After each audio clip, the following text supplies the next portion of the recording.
Artıq bir neçə ay sonra ali təhsil müəssisələrinə tələbə qəbulu başlayacaq. Bəzi abituriyentlər yerli, digərləri isə xarici universitetləri seçəcək. Qəbul yaxınlaşdıqca xaricə tələbə göndərən təhsil şirkətlərinin fəaliyyəti daha da genişlənir.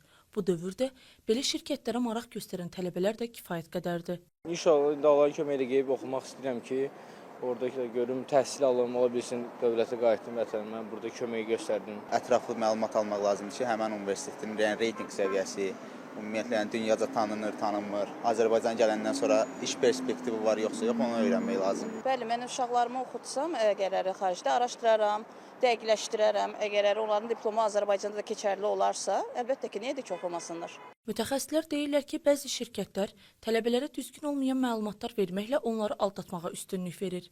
Belə ki, elə xarici universitetlər var ki, onların diplomları Azərbaycanda tanınmır.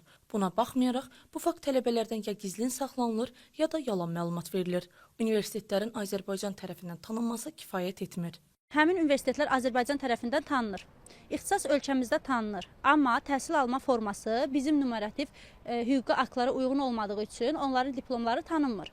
Onlar unutmamalıdırlar ki, universitetin ölkəmizdə rəsmi tanınması, onun təhsil alma formasının da tanınması demək deyil. Qiyabi təhsil alanlar azı 15 gün, əyani təhsil alanlar isə azı 90 gün semestr ərzində həmin ölkənin ərazisində olmalıdırlar.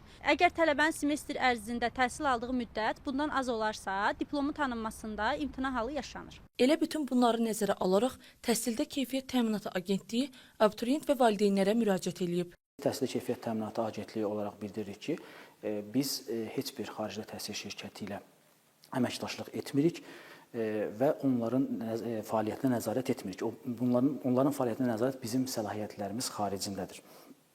Amma biz xaricdəki ali təhsil müəssisələrinə üz tutmaq istəyən gənclərimizə TKT olaraq bir neçə tövsiyə vermək istəyirik. Əvvəla gənclərimizin seçdikləri ixtisasların Azərbaycan Respublikası Nazirlər Kabinetinin müvafiq təsnifatları var, bakalavriat, magistratura pillələri üzrə. Həmin təsnifatlarda yer almalarına diqqət etmələridir. Qeyd eləyək ki, təkcə ötən il 6000-dən çox tələbə diplomu ilə bağlı Təhsildə Keyfiyyət Təminatı Agentliyinə müraciət edib ki, onlardan 1000-dən çoxuna imtina verilib. Təhsilin normativ müddətində orada olunmamasıdır. Ondan sonra akkreditasiyası ali təhsil müəssisəsidir.